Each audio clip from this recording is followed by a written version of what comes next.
This potentially could be the most important video you watch.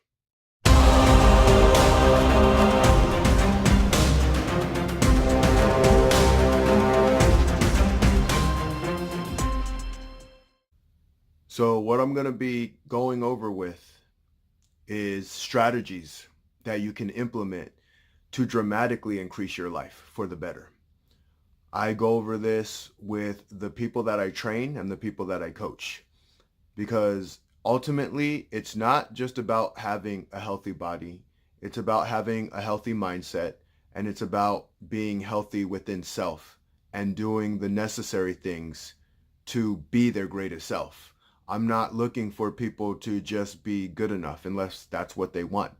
But most people don't come up to me and say, Cliff, I just want to be average. They want to be their best self. They want to be a 10.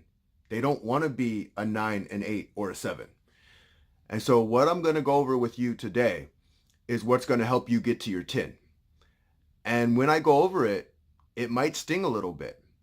And after this video, I want you to sit down and really reflect on what I'm going to talk about. And so it all starts with, I asked them, what is something that they desire at a 10? And it can't be something small. It has to be something big. What is one of their biggest desires? And I try to have them visualize as much into the desire as they can, like they're already there, where they can taste it, touch it, feel it, where they can just, everything about it, they're in that moment, having that desire. And so I have them write down on a piece of paper what their 10 level desires are. So I would ask you to do the same. Write down on a piece of paper, what's your desire? What do you want at a 10? Make a list, make it a big list. And then after that, I have them put as a 10, what type of effort are they going to put into it? Are they going to put 10 level effort into it, 9 level effort, 8, 7, 6? And this is where some of the trouble happens. This is where people aren't too happy to hear some of the opinionated positions that I'm in, because I have to be honest with people. When they tell me they're at a 10 level effort, and then I ask them, why are they not there yet? And either the excuses come out or the I tried came out.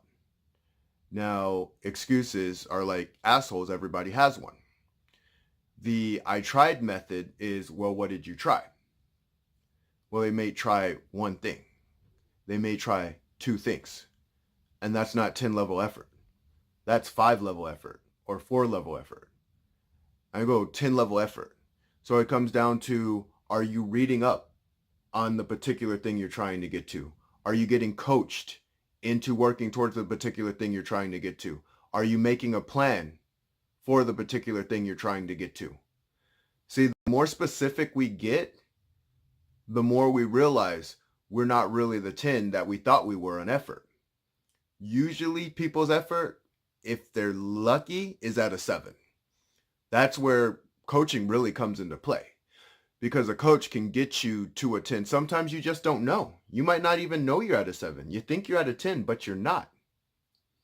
And that's when you have to go around the right people to realize where you're at. Know what you want to accomplish and go around people who have either already done it or are trying to do it too. And then if they're trying to do it, go find a coach who's done it. See, self-discipline is one of the most empowering things that you can have, but it's about getting to it. So that's only 2 of the steps. So on those 2 steps, write down where you're at a 10 for desire and learn to get to a 10 of effort. So learn to get to that 10. If you're not at a 10, if you're not going around people who have already done it, if you're not reading up on your subject, if you're not understanding the subject the best that you can, if you're not putting in 10 effort, then nix it. Nix it until you put 10 effort in. Because this is where self-discipline is going to come into play. Now watch this. So when you can go 10 on both of them, that's where the magic happens.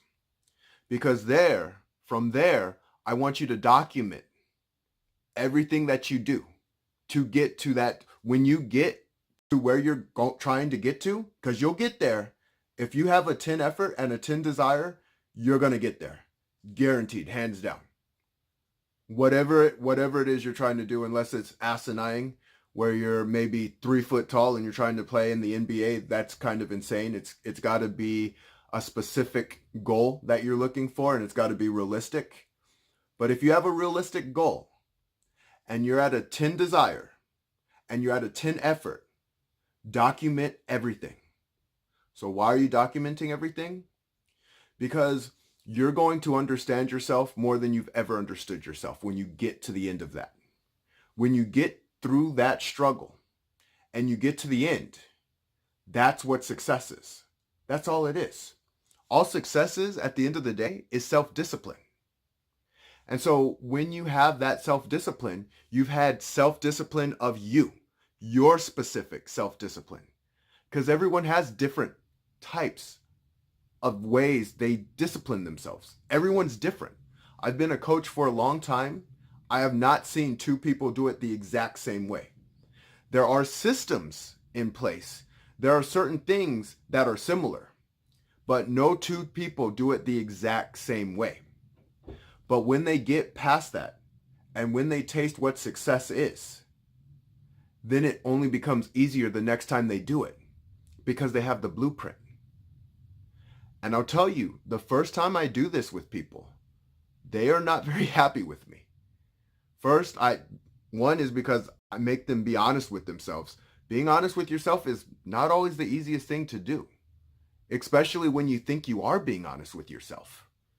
And coming back and saying, wow, I really am at a 7, or wow, I really am at a 6. That doesn't feel good to people at first. In the end, they thank me. In the end, I always get thanked. And here's a funny thing. Can you name what you ate last week for lunch? Can you name what it is? I can't remember what I ate last week. So if you can remember last week, can you remember 2 weeks from now? Or 3 weeks? Can you remember a month ago what you ate? And that's what's really important, because we hold on to the moment. Be in the moment. Be in the moment. Be in the moment of your greatness.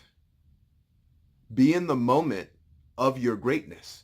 Because when you build the new habit, all of that pain that you went through to get to the habit, you won't even remember it the same. It's not going to be like, you're going to feel great. Mentally, physically, and spiritually. You're going to feel better. Why this is the most important video you can watch? Because when you do these and really implement these strategies and put it together, come back and comment and tell me what you did, because I'd love to know. And if you've already done it, if you're already there, that's awesome. Kudos to you. But if you're not there, and it's a little bit scary when you're not there, it is. Especially when you're going to a professional saying, I don't know how to get this. Can you please help me? That's hard. I 100% get that. But I'm telling you, it's going to be the most fulfilling thing you've ever done. Take action in your life today. Go all in today. That's where you live in the moment. Live in the moment, but live in the moment of your greatness. You got this. I know you do. You guys have a great day, and I'll talk to you later.